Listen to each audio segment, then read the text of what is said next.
March 3rd, 1895. The rugged mountains of the northwest frontier of India. British soldiers trudged through narrow passes carrying a rifle that would change the nature of warfare forever. The Lee-Metford had been sitting in arsenals for 7 years, its magazine loaded but its potential untested. Nobody yet knew what this weapon could truly do when facing a determined enemy. That was about to change in the most dramatic way possible. The story of the Lee-Metford begins not in Britain but in a small Scottish town called Hawick, where James Paris Lee was born on August 9, 1831. His father was a watchmaker and jeweller, trades requiring precision and patience, qualities that would serve young James well in his later career. At age 5 in 1836, the Lee family made the long journey across the Atlantic, settling in Galt, Ontario, Canada. It was a rough frontier existence, but one that sparked young James's interest in firearms. At 12 years old, using an old horse pistol barrel, a hand-carved walnut stock, and a priming pan beaten out of a copper halfpenny, James Lee built his first gun. It didn't work properly, but it lit a fire in his imagination that would burn for the rest of his life. By 1858, now married to Caroline Chrysler of the family that would later give its name to the Chrysler Corporation, James Lee moved to Wisconsin in the United States. He was ready to make his mark on the world of firearms design. During the American Civil War in 1861, Lee developed a breech-loading conversion for the Springfield Model 1861 rifle musket. The US Army was impressed enough to order 1,000 rifles, but disaster struck. There was a bore diameter error. Only 200 were delivered before the contract was cancelled. These rifles never saw combat in the Civil War, and today they're among the rarest and most collectible firearms of that era. Lee didn't give up. In 1872, he submitted a single-shot breech-loading rifle to US Army trials. It was a falling block design similar to the Peabody and Martini rifles, chambered for the new 45-70 cartridge. Though his rifle didn't win the competition, military officials were impressed enough to appropriate $10,000 for further development. Lee moved to Springfield, Massachusetts to supervise construction. But most of the money went to tooling and only 143 rifles were built. These Model 1875 Springfield Lee vertical breech rifles are now treasured by collectors as some of the rarest Springfield arms of the post-Civil War period. But James Paris Lee was thinking bigger, much bigger. In the late 1870s, he conceived of something revolutionary, a repeating rifle that combined a bolt-action mechanism with a spring-loaded column-feed detachable box magazine. This was his breakthrough. The Lee Model 1879 rifle was a landmark design that would change military firearms forever. For the first time, soldiers could carry multiple loaded magazines. Reloading became a matter of seconds instead of minutes. The bolt throw was reduced from the typical 90 degrees to a faster 60-degree rotation. With its cock-on closing mechanism, the Lee action was the fastest bolt action ever developed, a distinction it would hold for decades. The British military took notice. After extensive trials throughout the 1880s, they recognized the potential of Lee's bolt and magazine system, but they needed a barrel that could handle the new .303 caliber cartridge they were developing, while reducing the fouling problems inherent in black powder. Enter William Ellis Metford, who had designed an innovative 7-groove rifling system with shallow, rounded grooves and a left-hand twist. The Metford rifling was specifically engineered to reduce powder fouling and make cleaning easier. When combined with Lee's action and magazine, they had something special. In December 1888, after 9 years of development and trials, the British Army officially adopted the magazine rifle Mark I. In April 1891, it was redesignated as the Magazine Lee-Metford Rifle Mark I, or MLM. The rifle was a revolutionary weapon. It measured 49.5 inches long, with a 30-inch barrel and weighed 9 pounds, 4 ounces. The Mark I used an 8-round detachable box magazine that was chained to the rifle because magazines were expensive to produce at the time. A spare magazine was carried by each soldier. The rifle featured the Metford 7-groove rifling with left-hand twist and a pitch of 1 turn every 10 inches. The rear ladder sight was graduated up to 1,900 yards, and for the first time on British service arms, the Metford was fitted with a long-range dial and aperture sight on its left side, graduated from 1,800 yards up to 3,500 yards. Soldiers were taken to artillery ranges before deployment to zero their rifles at these extreme ranges, using targets fastened to 30-foot square canvas screens. The rifle was fitted with a pattern 1888 bayonet featuring a 12-inch double-sided blade. Interestingly, no safety catch was deemed necessary for the Lee-Metford Mark I, and none was fitted. The thinking was simple. The regimental sergeant major told the soldiers when to fire and when to stop. A dust cover was a permanent fixture to prevent foreign matter from entering the action. The Lee bolt with its rear-locking lugs and smooth action was, and still is today, the fastest bolt action ever developed. A trained soldier could fire up to 20 rounds per minute, a rate of fire that was unprecedented for a service rifle. But there was a problem, a significant one that nobody fully understood yet. The .303 Mark I cartridge had been designed to use smokeless cordite powder from the very beginning. But due to protracted development delays in selecting the right smokeless propellant, the British were forced to use black powder in the interim. The Metford rifling was perfect for black powder, which is why they chose it. But this meant the Lee-Metford was something of an anachronism from the moment it entered service. By 1888, most other nations had moved to small-caliber smokeless powder cartridges.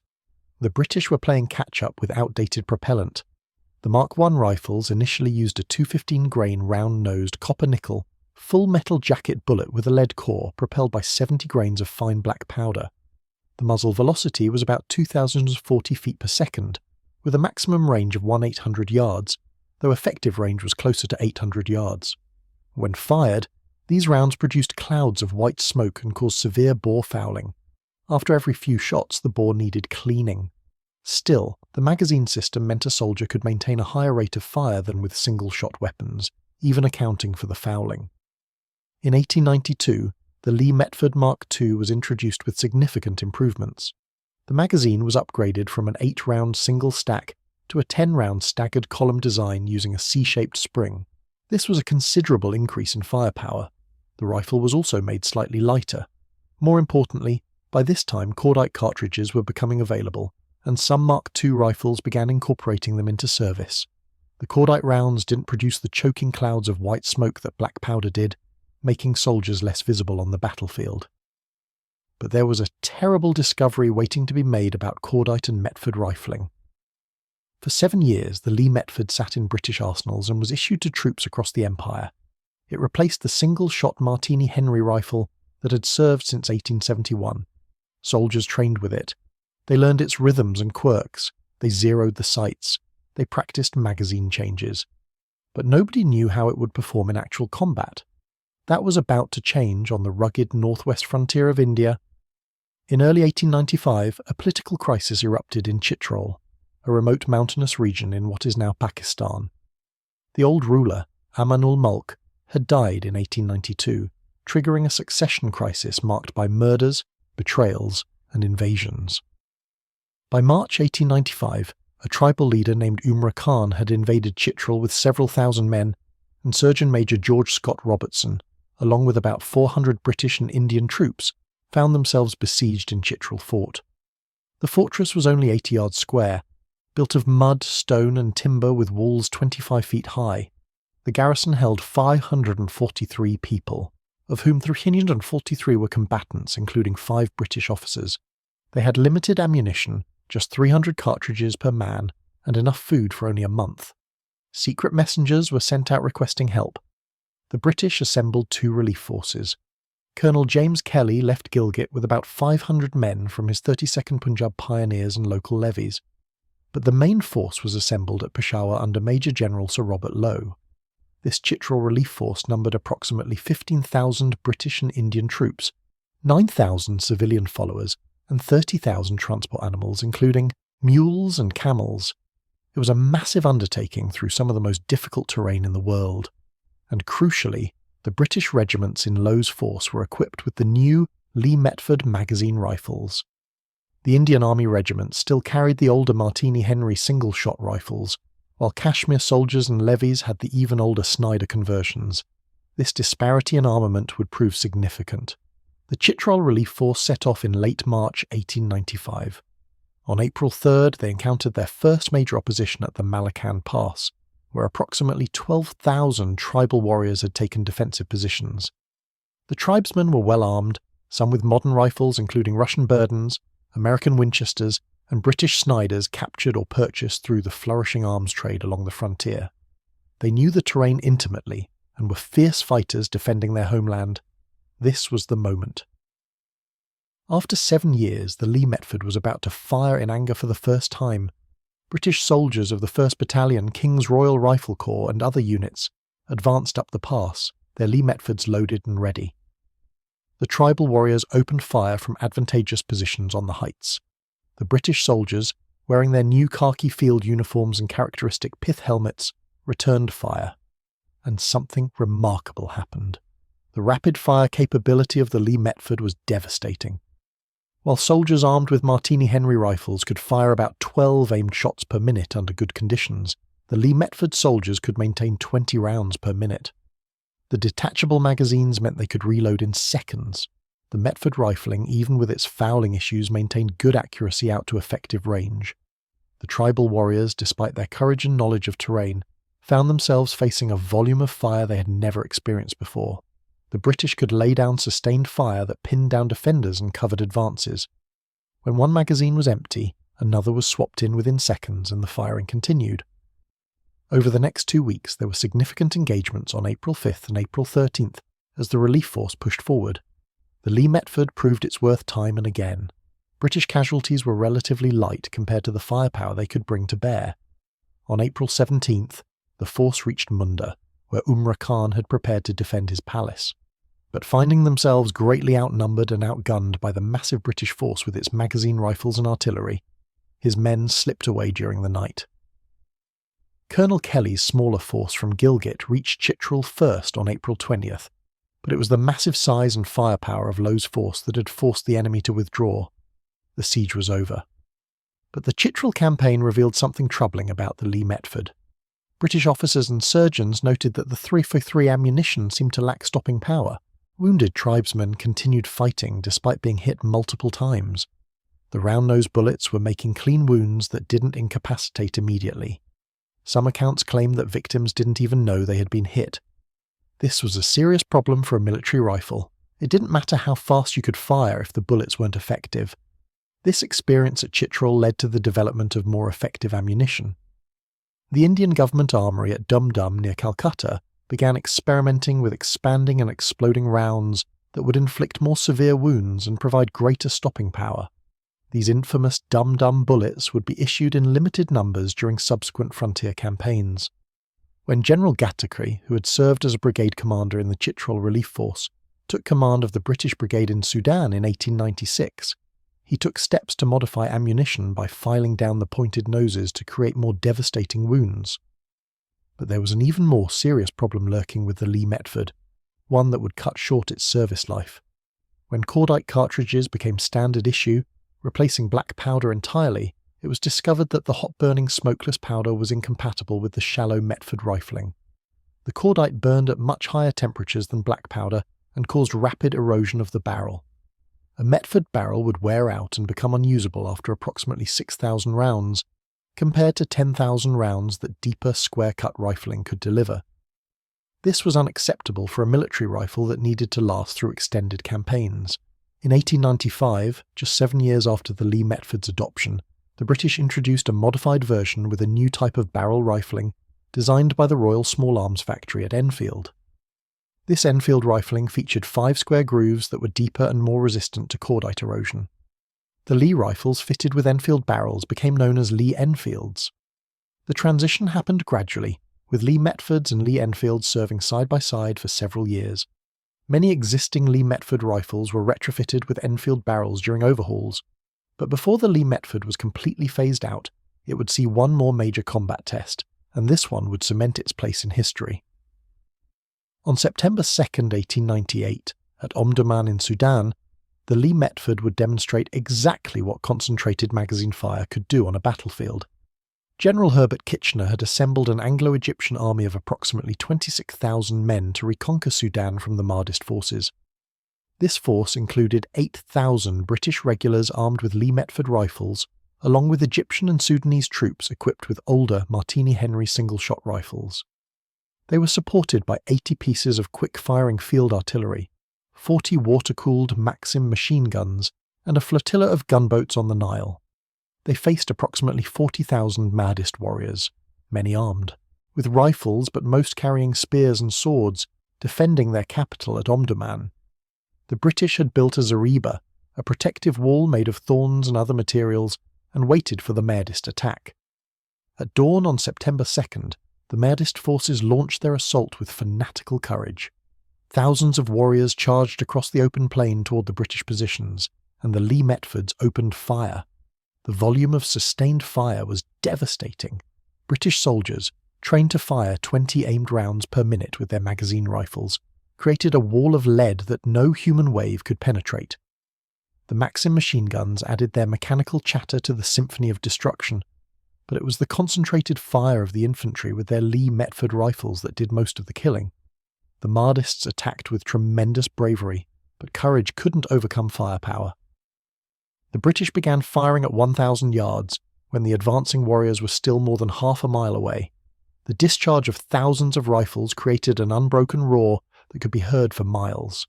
Soldiers loaded fresh magazines as fast as they could fire them, and still the Mahdists came on. George Stevens, a journalist covering the battle, later described it.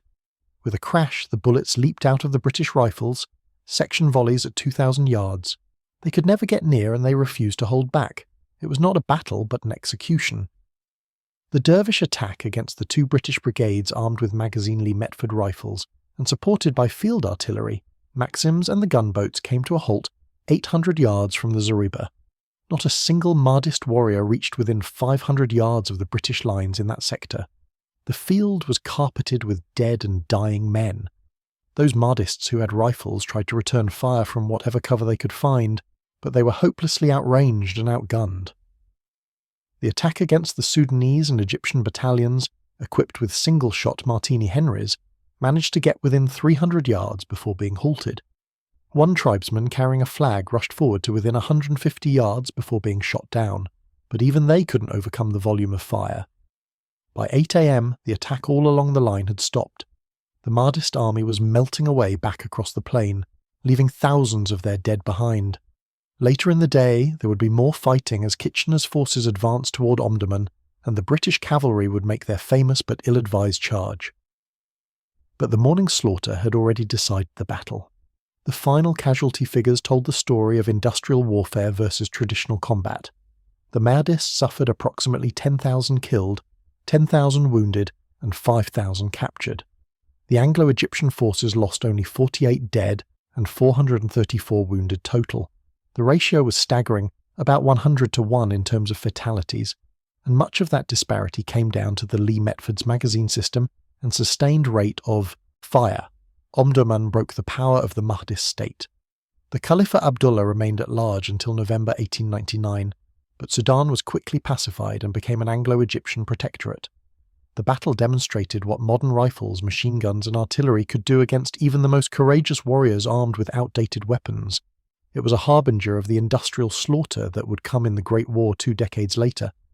But by the time of Omdurman, the Lee-Metford was already being phased out. The problem with barrel erosion from cordite ammunition was just too severe. Replacement of the Lee-Metford rifles took several years to achieve, but by 1899 most frontline units had received Lee-Enfield rifles with the improved Enfield rifling. However, Lee-Metfords remained in service with some units well into the Second Boer War, which began in October 1899.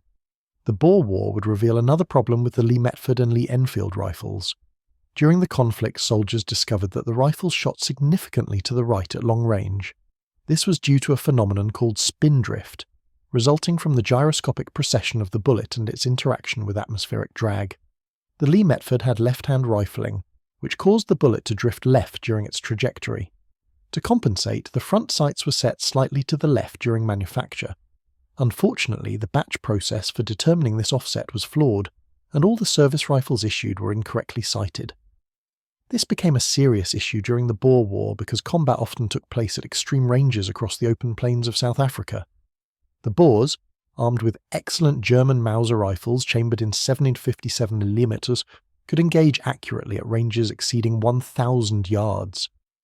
They quickly learned that British soldiers were shooting to the right and took advantage of this. The British military had to issue new backsight leaves with the V-notch cut to the left to correct the problem.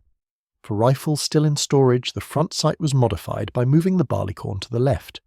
It was an embarrassing quality control failure that cost lives. Poor sighting in and quality control at the factory level resulted in British rifles being woefully inaccurate, at ranges greater than 400 yards during the early stages of the Boer War.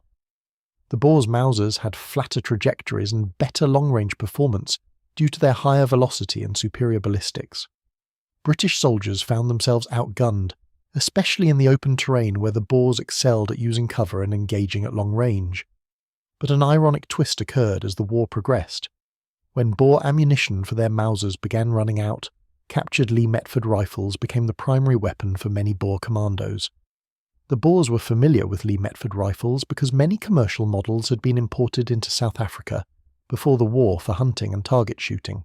They obtained British .303 ammunition either by capturing it from supply wagons or by following British columns and picking up the ammunition that soldiers dropped. Many captured Lee-Metford rifles bear carved decoration on their stocks, a distinctive feature of firearms used by Boer commandos. These elaborately carved rifles, inscribed with soldiers' names and service histories, are now highly prized by collectors and museums. The Lee-Metford saw limited use in World War I, primarily with second line and colonial units. Starting in 1909, many MLM rifles were converted to use charger loading by modifying the bolt, modifying the sights, and adding a charger guide bridge to the action body. This allowed the use of 5-round stripper clips to rapidly load the magazines, bringing the old rifles up to a more modern standard. Upgraded to this standard, some Lee-Metford rifles served in combat in the First World War, though they were far outnumbered by the millions of Lee-Enfield rifles that had become the standard British service weapon.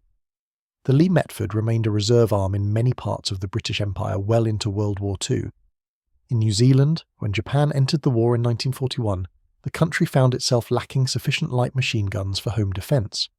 The New Zealand government funded development of a self-loading conversion of the Lee-Metford called the Charlton Automatic Rifle. From 1942 onward, Home Guard units in New Zealand were issued these converted rifles. Over 1,500 conversions were made. A similar Australian version was also produced by Electrolux using Lee-Enfield rifles. These conversions featured a forward pistol grip and bipod on the New Zealand version, giving them a distinctive appearance. Most were destroyed in a fire after the war, but a few examples survive in museums. The Australian Volunteer Defence Corps also received Lee-Metford rifles during World War II when more modern weapons were unavailable. These old rifles, some of them 50 years old by that point, were pressed back into service one final time. Today, the Lee-Metford is still in ceremonial use with the Atholl Highlanders in Scotland, maintaining a living connection to Britain's military heritage. The Lee-Metford was produced commercially by several manufacturers and used by civilian target shooters until the outbreak of World War I. It was considered inherently more accurate than the Enfield pattern rifling, which is why competitive shooters preferred it.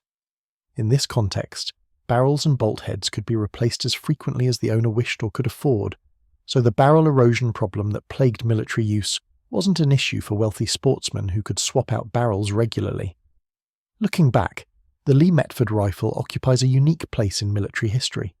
It was Britain's first magazine-repeating rifle, introducing concepts that would dominate military small arms for the next century. The Lee bolt action with its rear-locking lugs and 60-degree throw was the fastest manually operated action ever designed. A skilled rifleman could work the bolt without moving his cheek from the stock or losing his sight picture. The detachable box magazine, though expensive to manufacture at the time and therefore chained to the rifle, represented the future of infantry weapons. Today, virtually every military rifle in the world uses a descendant of James Paris Lee's magazine design. The rifle served for only a short period as Britain's primary service weapon from 1888 to 1895 officially, though it remained in use for several more years. Yet in that brief window, it revolutionised British infantry tactics and proved the superiority of magazine rifles over single-shot weapons. The dramatic demonstrations of its firepower at Chitral in 1895 and Omdurman in 1898 showed what rapid-fire infantry weapons could achieve.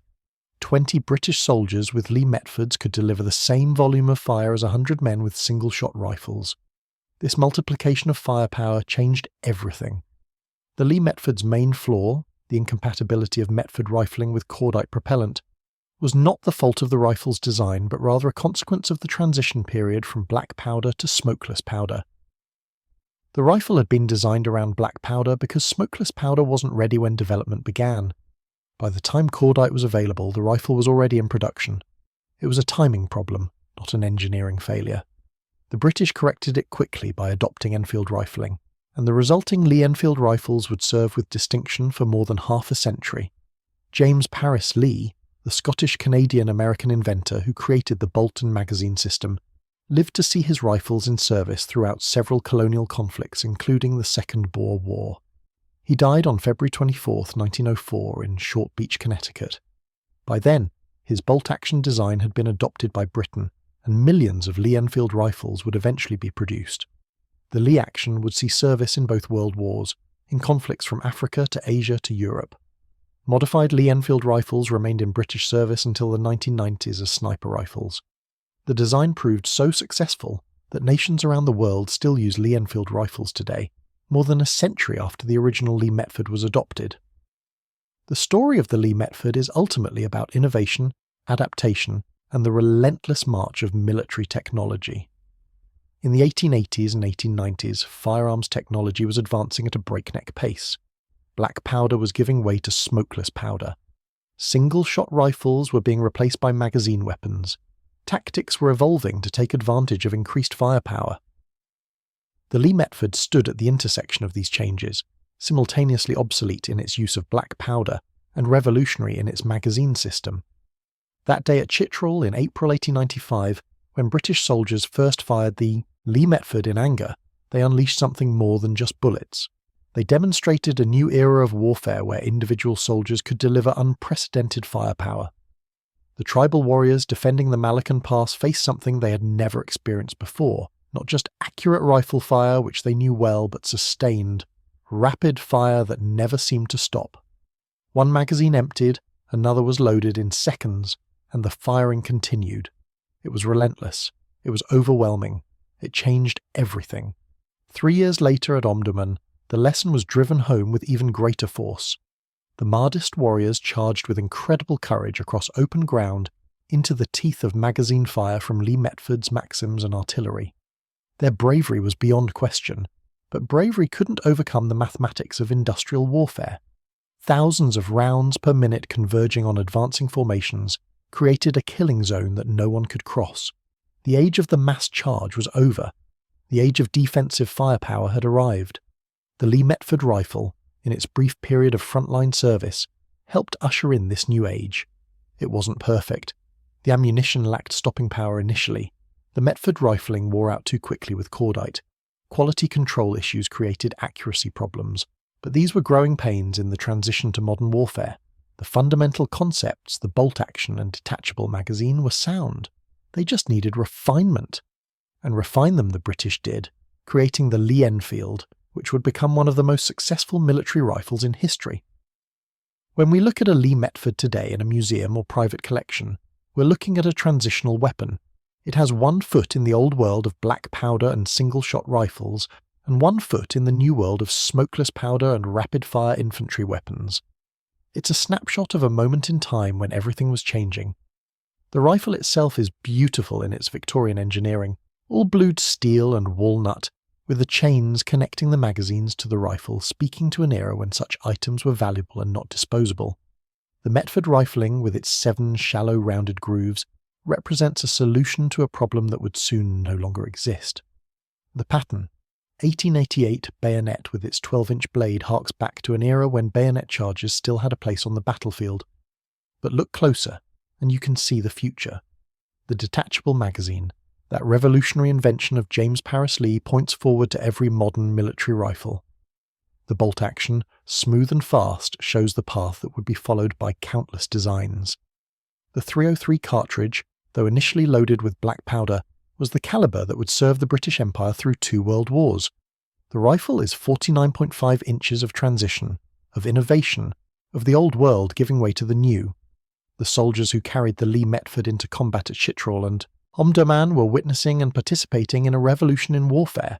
They probably didn't think of it in those terms at the time. They were too busy fighting, too focused on survival and victory to contemplate the historical significance of their weapons. But they knew the Lee-Metford was different. They knew that the ability to fire 20 rounds a minute from a magazine, to reload in seconds to maintain sustained fire that could break enemy attacks was something special. They had an advantage that previous generations of soldiers could only have dreamed of, and the enemies who faced them knew it too. The tribal warriors at Chitral, fighting to defend their homeland, encountered firepower they couldn't match. The Mahdist warriors at Omdurman, charging with suicidal courage to defend their religious state, ran into a wall of bullets they couldn't penetrate. Both groups fought with incredible bravery. Both groups faced a weapon system that rendered traditional tactics obsolete.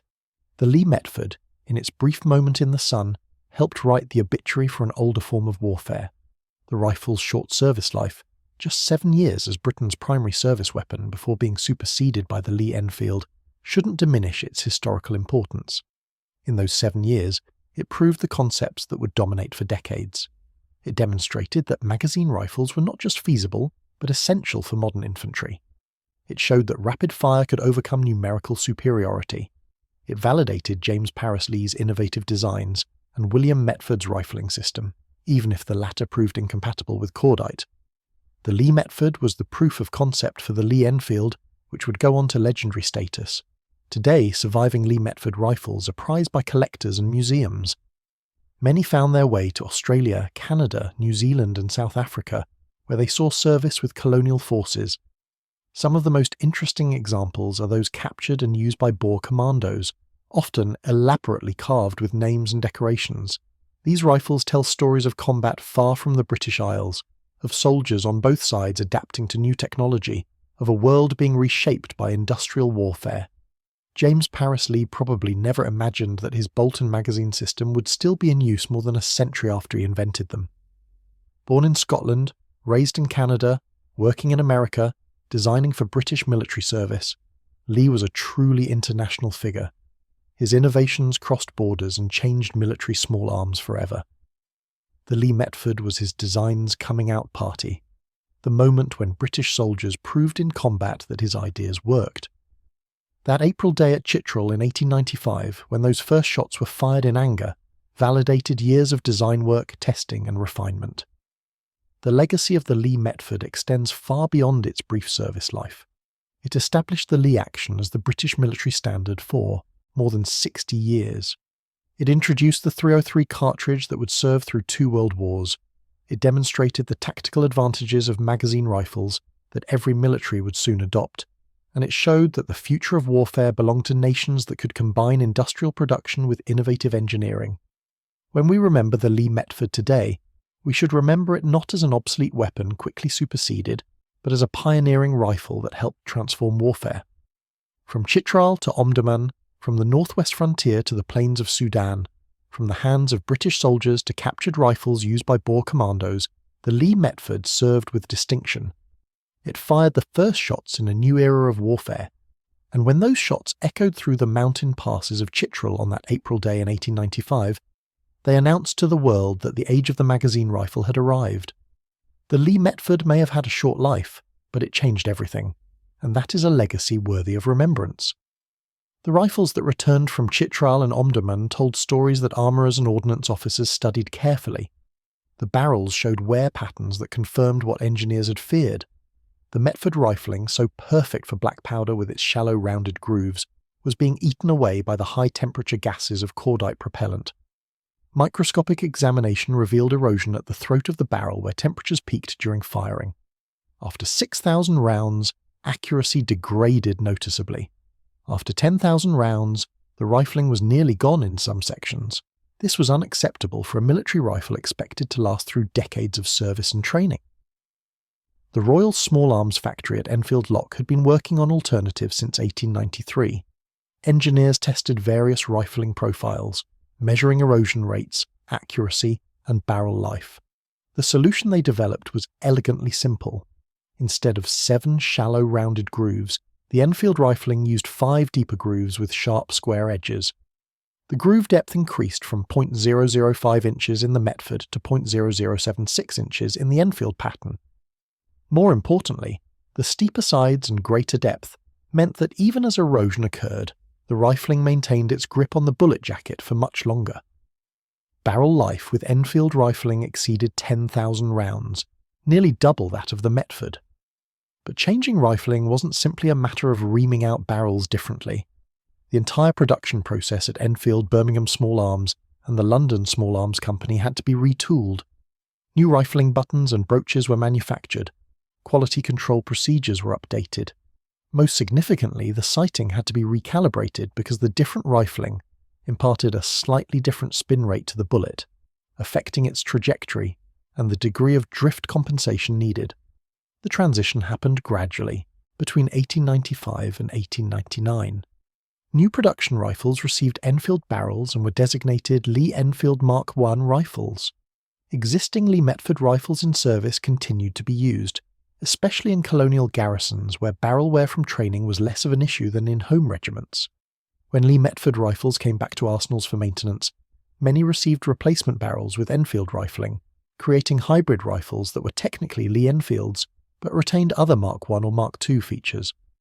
The record-keeping of these conversions was inconsistent, which is why today's collectors sometimes find rifles with mixed characteristics that don't match official specifications. Some military historians have argued that the Lee-Metford's brief service life represented a failure, that Britain wasted resources developing a rifle that was obsolete before it saw significant combat. This is an unfair assessment. The Lee-Metford was designed in the mid-1880s when cordite didn't exist. The rifle and its Metford barrel were optimized for black powder, which was the propellant everyone expected to use. Smokeless powder development happened faster than anyone anticipated. The French introduced smokeless powder in 1886 with Poudre B. The Germans followed with their own formulations. Britain's cordite came slightly later, and its characteristics, particularly its high burning temperature, weren't fully understood until rifles had been firing it for several years. In that context, the Lee-Metford was exactly what it needed to be. A magazine rifle that worked extremely well with black powder cartridges and proved the Lee bolt and magazine system in combat. When cordite became standard, the British simply changed the barrels. The action, the magazine, the stock, the sights, all of these remained suitable. Only the barrel needed modification. This was actually an elegant solution that allowed Britain to transition to smokeless powder ammunition without scrapping its entire rifle inventory. The Lee-Metford wasn't a failure. It was a successful bridge between the black powder and smokeless powder eras. The combat experiences at Chitral and Omdurman provided valuable data beyond just proving the rifle worked. Medical officers studied wound characteristics and noted that the .215 grain round-nosed bullet often passed completely through human targets without expanding or tumbling. This created relatively clean wounds that, while certainly dangerous, didn't immediately incapacitate unless vital organs or major blood vessels were hit.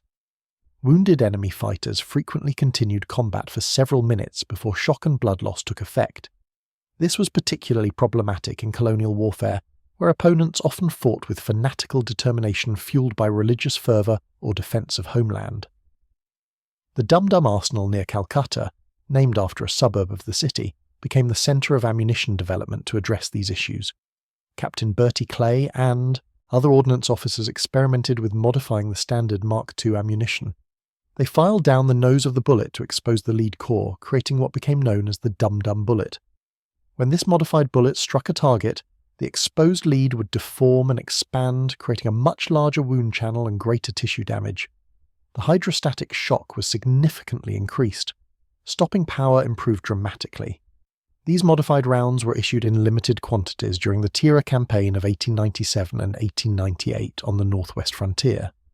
British forces faced Afridi and Orakzai tribesmen in some of the most difficult mountain warfare of the Victorian era. The Dum Dum ammunition proved effective, perhaps too effective. Wounds were horrific. The expanding bullets caused massive tissue destruction. When word reached Britain about the nature of these wounds, there was public outcry. Medical organisations protested.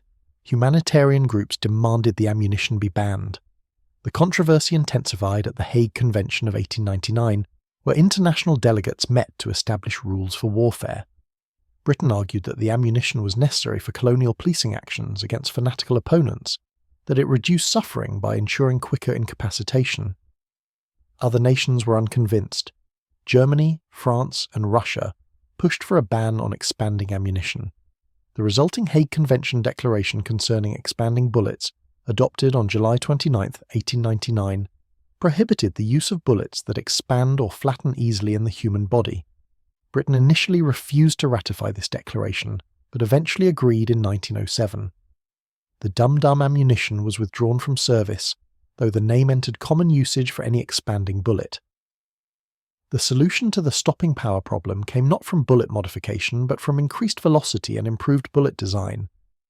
The Mark VI ammunition introduced in 1904 featured a pointed Spitzer bullet weighing 174 grains, instead of the original round-nosed 215-grain projectile. The lighter weight and streamlined shape allowed higher muzzle velocity of 2,060 feet per second. More importantly, the pointed bullet was more likely to tumble when it hit tissue, creating more severe wounds without technically violating the Hague Convention because the bullet itself didn't expand. The improved ammunition largely solved the stopping power issues that had plagued the Lee-Metford and early Lee-Enfield rifles. The Second Boer War, which began in October 1899, revealed other problems with the Lee-Metford and early Lee-Enfield rifles. The Boers, primarily farmers and frontiersmen, were excellent marksmen accustomed to shooting at long range in open terrain. They were armed primarily with Mauser Model 1895 rifles in 7 57 mm caliber, purchased from Germany in the years before the war. These Mausers were superior to the British rifles in several respects. The 7 57 cartridge had a flatter trajectory than the .303. British. The Mauser action was stronger with its front-locking lugs. The rifles were more accurate at long range. British soldiers found themselves outranged and outshot during the early phases of the war. At battles like Magersfontein, Colenso, and Spion Kop, Boer marksmen inflicted heavy casualties from positions 1,000 yards away or more. British return fire was ineffective because, as mentioned earlier, quality control problems at the factories meant that most Lee-Metford and Lee-Enfield rifles were shooting several inches to the right at ranges beyond 400 yards. This was a disaster. Soldiers were aiming at Boer positions and hitting empty veldt several feet away. Frustration mounted. Confidence in the rifle plummeted. The discovery of the sighting problem led to urgent remedial action. New backsight leaves were manufactured with the V-notch cut, offset to the left to compensate for the rightward drift. These replacement sights were shipped to South Africa and fitted to rifles in the field. For rifles still in Britain, the front sight was adjusted by moving the barleycorn post to the left. It was a time-consuming process that took months to complete across the entire infantry. In the meantime, some soldiers filed their own sights in attempts to correct the problem, resulting in rifles with non-standard sight configurations that confused later armourers. The irony of the Boer War was that as it progressed, many Boers ended up using captured Lee-Metford and Lee-Enfield rifles because they ran out of ammunition for their Mausers. The 7 50 mm ammunition had to be imported from Germany, and the British naval blockade made resupply increasingly difficult. By 1901, many Boer commandos were armed with British rifles and using captured British .303 ammunition. This ammunition was relatively easy to obtain because British columns frequently came under attack, and soldiers would drop loose rounds during combat or while seeking cover. Boer fighters following British movements could collect hundreds of rounds simply by searching the ground after engagements. The Boers appreciated the Lee action's smooth operation and fast cycling. Boer hunters and sportsmen had used commercially produced Lee rifles before the war, so they were familiar with the action. Many captured military rifles were elaborately decorated by their new owners. Boer craftsmen carved names, dates, battles, and decorative patterns into the wooden stocks. Some carvings were quite artistic, featuring scrollwork, animal motifs, and religious inscriptions. These carved rifles are now among the most collectible Lee-Metford and Lee-Enfield variants because each one is unique and tells a personal story of the war. One particularly well-documented example is a Lee-Metford Mark II captured at Paardeberg in February 1900, where General Piet Cronje's force of 4,000 Boers was surrounded and forced to surrender after a 9-day siege. The rifle, now in the South African National Museum of Military History, bears the carved inscription Paardeberg 27 Feb 1900, J. Fourie, along with elaborate scrollwork and a carved image of a springbok. Jacobus Fourie was apparently the Boer fighter who captured the rifle, and subsequently carried it through the guerrilla phase of the war until his capture in 1902. The guerrilla phase of the Boer War, from late 1900 through 1902, saw small mobile Boer commandos launching raids against British supply lines, outposts and patrols. These operations required exactly the kind of mobility and firepower that the Lee-Metford and Lee-Enfield provided. The detachable magazine meant Boer raiders could maintain high rates of fire during brief engagements before breaking contact and dispersing. Some Boer leaders, including the famous Christian de Wet, specifically sought to capture British rifles and ammunition because they were better suited to the hit-and-run tactics of guerrilla warfare than the bolt-action Mausers, which had to be loaded individually once the 5-round integral magazine was empty. The war finally ended in May 1902 with the Treaty of Vereeniging. More than 20,000 British soldiers had been killed, most from disease rather than combat. Boer casualties were approximately 6,000 combatants killed, plus an estimated 28,000 civilians, mostly women and children, who died in British concentration camps. The war had revealed serious deficiencies in British military organisation, tactics and equipment. The Lee-Metford and Lee-Enfield rifles had performed adequately once the sighting problems were corrected, but the experience led to further modifications. The lessons learned in South Africa would result in the short magazine Lee-Enfield, or SMLE, introduced in 1903, which became one of the most successful military rifles of all time. The SMLE retained the basic Lee action and magazine but featured a shorter barrel of 25.2 inches instead of 30 inches, making it more practical for cavalry and mounted infantry. The sights were completely redesigned to address the accuracy issues revealed during the Boer War. Perhaps most significantly, the magazine was modified to allow charger loading, where 5-round stripper clips could be used to rapidly load the magazine from above. This system was faster than swapping detachable magazines and eliminated the need to chain magazines to the rifle. The SMLE would serve Britain through 2 world wars and remain in production into the 1960s. But the old Lee-Metford rifles didn't simply disappear when the SMLE was introduced. Many were converted to charger loading by fitting a charger guide bridge to the receiver. These converted rifles, designated charger loading Lee-Metford or XLE rifles, served with second-line and colonial units well into World War I. When war broke out in August 1914, Britain faced a desperate shortage of rifles. The small professional British Expeditionary Force sent to France had modern SSLE rifles, but the rapidly expanding volunteer and conscript armies needed weapons. Every rifle in storage was pressed into service. Lee-Metford rifles, some of them more than 25 years old, were issued to training units, Home Guard battalions and second-line troops. Soldiers training in Britain in 1914 and 1915 often drilled with Lee-Metford rifles because there weren't enough modern rifles to go around. The old rifles served perfectly well for marching drill and basic firearms instruction. Some Lee-Metfords made it to the trenches of the Western Front, particularly with Labour battalions and rear area units that needed rifles for guard duty but weren't expected to engage in frontline combat. A few Lee-Metfords can be seen in photographs of British troops from 1914 and 1915, identifiable by their features and markings. The Australian and New Zealand forces that deployed to Gallipoli in 1915 included some units equipped with Lee-Metford rifles. The Australian War Memorials collection includes several Lee-Metford rifles that saw service at Gallipoli. One rifle, a Lee-Metford Mark II manufactured in 1893, bears unit markings indicating it was issued to the 13th Battalion, Australian Imperial Force.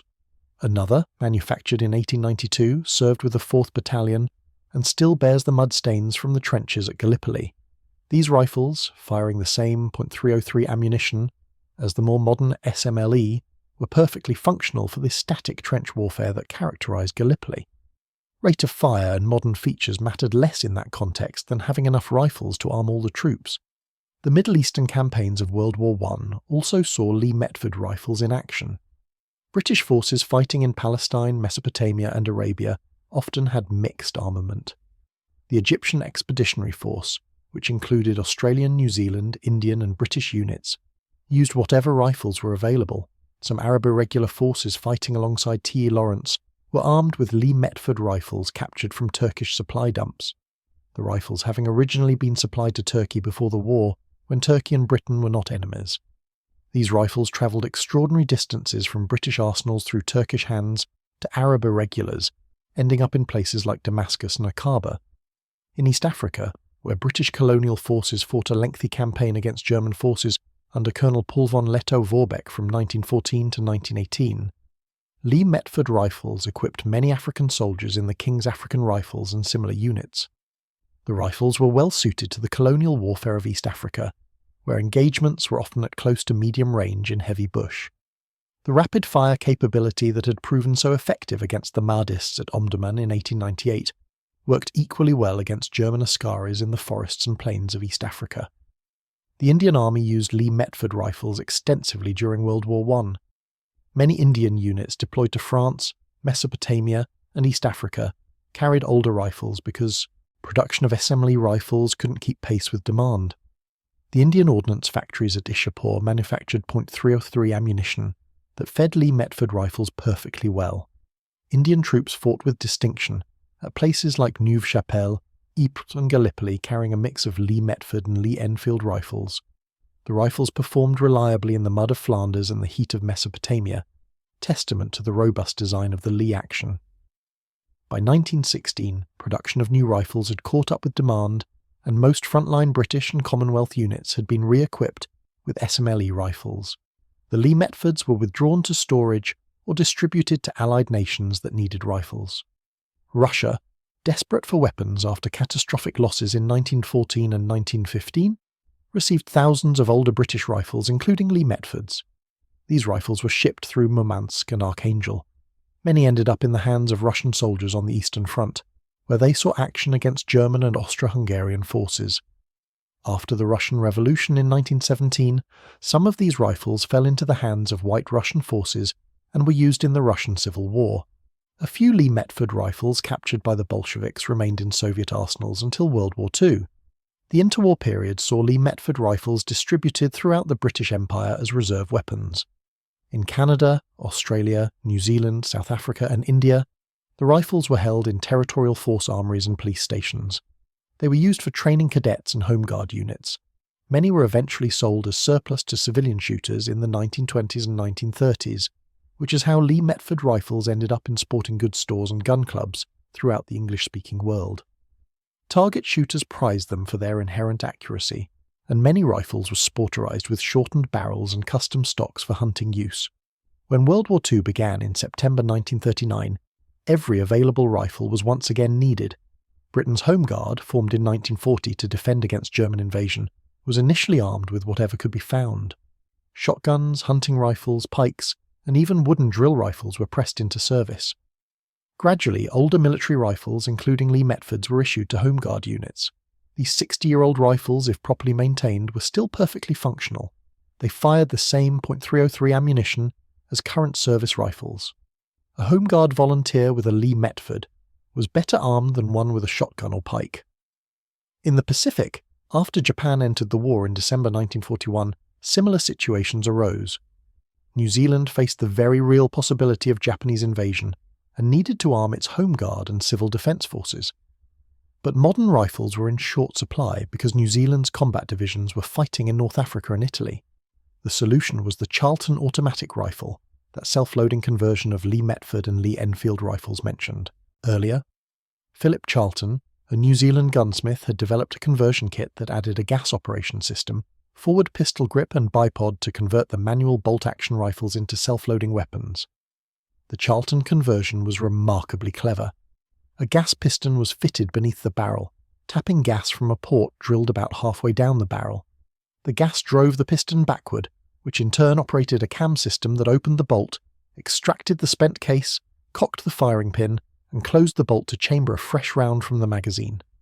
The converted rifle retained the original 10-round Lee magazine and could fire semi-automatically at about 30 rounds per minute, limited by how fast the shooter could pull the trigger.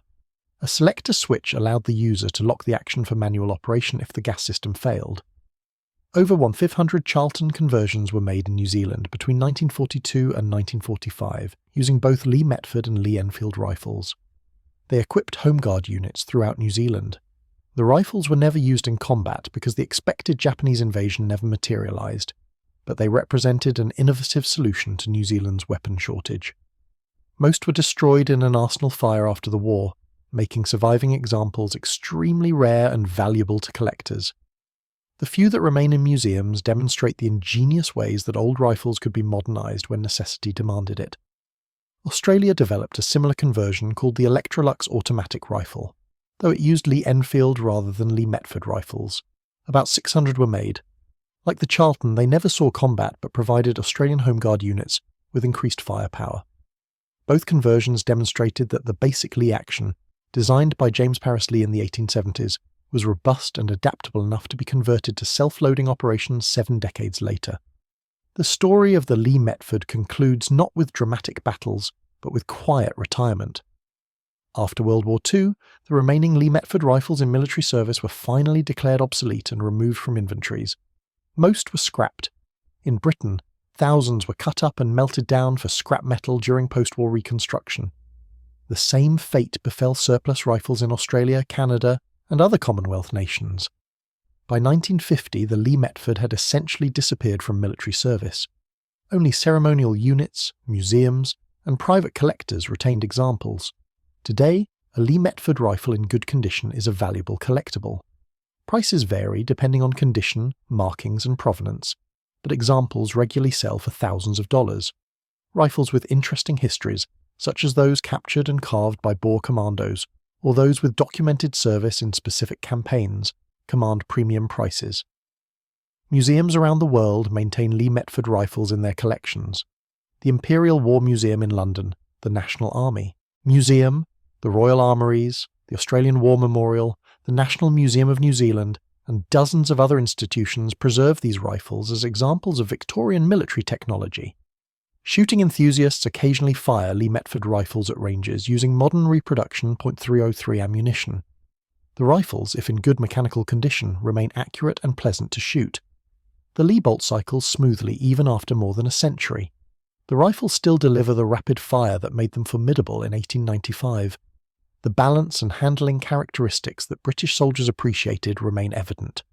Firing a Lee-Metford today provides a direct connection to the soldiers who carried these rifles at Chitral and Omdurman, through the veldt of South Africa, across the Western Front and around the British Empire. The technical legacy of the Lee-Metford extends far beyond the rifle itself. James Paris Lee's detachable box magazine design became the standard for military rifles worldwide. The British Lee-Enfield, of course, was a direct descendant, but Lee's patents also influenced designs in other countries. The Japanese Arisaka rifles used a magazine system derived from Mauser, but the concept of a detachable magazine feeding a bolt-action rifle was pioneered by Lee. Modern rifles, from the AR-15 to the AK-47 to the L-85A2, all use descendants of Lee's original magazine concept. Every soldier who loads a magazine into a rifle is using technology that James Paris Lee invented in the 1870s. The Metford rifling, despite its incompatibility with cordite, represented important advancement in understanding barrel design and projectile stabilization. William Metford's research into shallow rounded grooves demonstrated that rifling shape significantly affected fouling and accuracy. His work influenced subsequent rifling designs, even though his specific pattern was superseded. The transition from Metford to Enfield rifling taught engineers important lessons about barrel erosion and the effects of high-temperature propellants. These lessons informed the design of every subsequent military rifle barrel. The .303 British cartridge, first used in the Lee-Metford, served for more than 70 years. It armed British and Commonwealth forces through the Boer War, World War I and World War II, the Malayan Emergency, the Korean War, and numerous smaller conflicts. The cartridge was finally retired in the 1950s when NATO standardized on the 7.62 551mm cartridge. But .303 British remains popular with target shooters and hunters today. Ammunition is still manufactured commercially more than 130 years after the cartridge's introduction. The Lee-Metford was the first rifle to fire that cartridge in combat, establishing a legacy that extended far beyond the rifle itself. The tactical lessons learned with the Lee-Metford shaped British infantry doctrine for decades. The emphasis on rapid fire, the famous mad minute, where British soldiers trained to fire 15 aimed shots per minute, originated with the Lee-Metford and was perfected with the Lee-Enfield. At the First Battle of Mons in 1914, German forces reported facing machine gun fire from British positions. In fact, it was British infantrymen with Lee-Enfield rifles delivering such rapid, accurate fire that the Germans thought they were facing automatic weapons. That tactical doctrine began with the Lee-Metford at Chitral and Omdurman. where British commanders first understood what magazine rifles could achieve. The Lee-Metford also represented an important moment in British industrial history. The rifle's production required coordination between government arsenals, private manufacturers, and component suppliers across Britain. The Royal Small Arms Factory at Enfield, the Birmingham Small Arms Company, and the London Small Arms Company all produced Lee-Metford rifles to identical specifications. This standardisation and distributed production capability would prove crucial in both world wars when Britain needed to rapidly expand weapons production. The systems developed for Lee-Metford production in the 1890s scaled up to produce millions of Lee-Enfield rifles in the 1910s and 1940s. Looking back across more than 130 years, the Lee-Metford occupies an important but often overlooked place in military history. It was the first successful magazine rifle in British service, proving concepts that would dominate for the next century. It saw combat in some of the most dramatic engagements of the Victorian era, from mountain warfare on the northwest frontier to the last great cavalry charge at Omdurman. It bridged the transition from black powder to smokeless powder, from single shot to magazine rifles, from the Victorian era to the modern age. Its 7-year service life as Britain's primary rifle was brief, but its impact was profound. The rifle represented the best of Victorian engineering. Precision manufacturing, innovative design, attention to detail, robust construction, and practical functionality all came together in 49 inches of steel and walnut. The rifle worked. It worked in the heat of Sudan and the cold of the northwest frontier. It worked when caked with mud in South Africa and when soaked with rain in Flanders. It worked for soldiers who maintained it carefully and for Home Guard volunteers who pulled it from storage after decades. The Lee-Metford was, quite simply, a well-designed rifle that did its job. And in doing that job, it changed warfare. The volume of fire that British soldiers delivered at Chitral and Omdurman was unprecedented. It broke enemy attacks that would have succeeded against troops armed with single-shot rifles. It saved British lives and won British battles. The soldiers who carried Lee-Metford rifles had a confidence that came from knowing they had superior firepower. That confidence translated into tactical aggression and battlefield success. The rifle may have been heavy, it may have been long, and it may have had issues with barrel erosion, but it worked when it mattered. That April day in 1895 at the Malacan Pass, when British soldiers first fired the Lee-Metford in combat, they had no idea they were making history. They were focused on survival, on following orders, on defeating the enemy in front of them. But in firing those rifles, they demonstrated that the future of infantry combat belonged to magazine-fed repeating rifles. They proved that industrial production and innovative engineering could provide tactical advantages that changed the calculus of warfare. They showed that British soldiers armed with British rifles designed by a Scottish-Canadian-American inventor could deliver firepower that no enemy could match. The Lee-Metford had fired in anger, and it had surprised not just the Boers who would face it later, but everyone who witnessed what concentrated magazine fire could achieve. The age of rapid-fire infantry had arrived, and nothing would ever be the same.